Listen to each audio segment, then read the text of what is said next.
10th day of the first month of the Islamic calendar in the year 61. On the hot desert plains of Karbala, a small city just south of the current Iraqi capital of Baghdad, a small group of 73 noble individuals were massacred by an army of 70,000. The victims were respected followers of the religion of Islam. The perpetrators, led by Yazeed, son of Muawiyah, claimed to follow that very same religion. The leader of the small group of men, women and children was the grandson of the Prophet Muhammad, Hussain, son of Ali.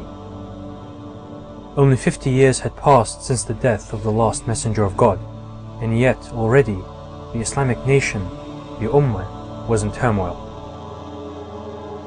The events that led to the tragedies in Karbala, however, did not begin with the reign of Yazeed as the Caliph, the leader of the Ummah. They began to unfold in the last moments of Muhammad's life.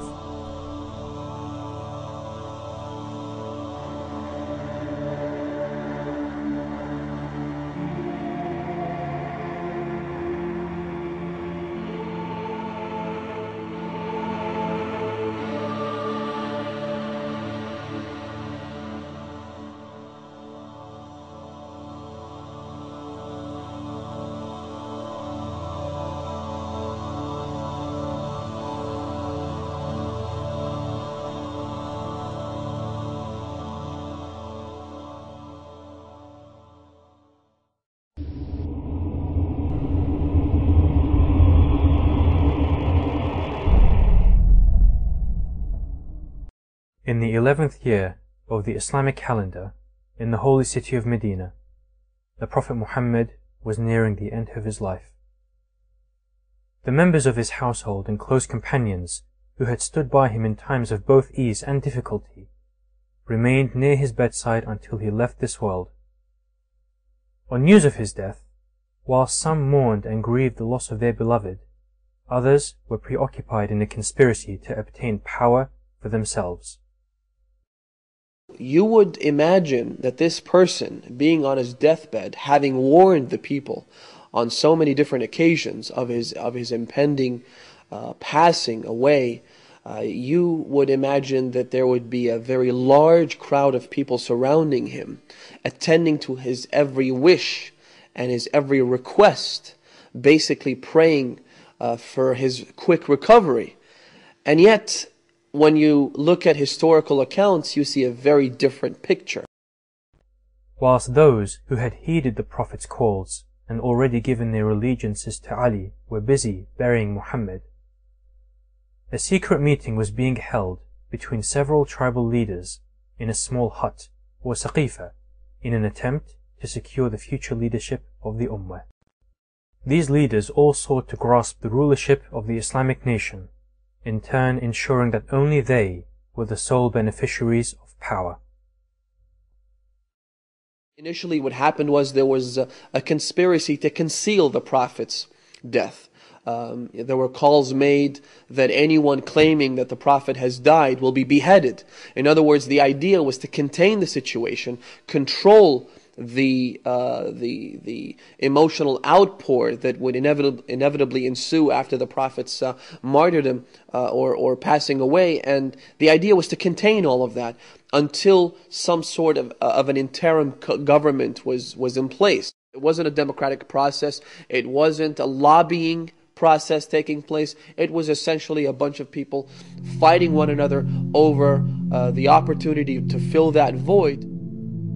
Those who remained loyal and thought that we have already paid allegiance to Ali. How could we discuss our thing and try to rethink about it? And they refused to pay allegiance to, or to even take part in this sort of discussion. Upon hearing of the meeting that took place at Saqifa, Ali and his loyal supporters gathered at his house to discuss the situation at hand. The tribal leaders, who had by now chosen Abu Bakr as the new Caliph of Islam, took it upon themselves to obtain Ali's allegiance, if necessary, by force. There was an ambush that took place against the house of Imam Ali.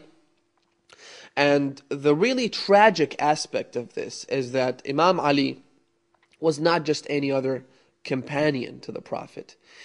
He was not just the closest friend to the Prophet. He was not just the one who was raised by the Prophet himself. He grew up in the house of the Prophet of Islam. The Prophet was his caretaker. But not only was he that close to the Prophet, he was also the husband of the Prophet's only daughter, the chief and the mistress of the women of the world, Lady Fatima, may Allah's peace and blessings be upon her. It is narrated by the wife of the Prophet, Salama, that Fatima most resembled her father in her character, conduct, and compassion.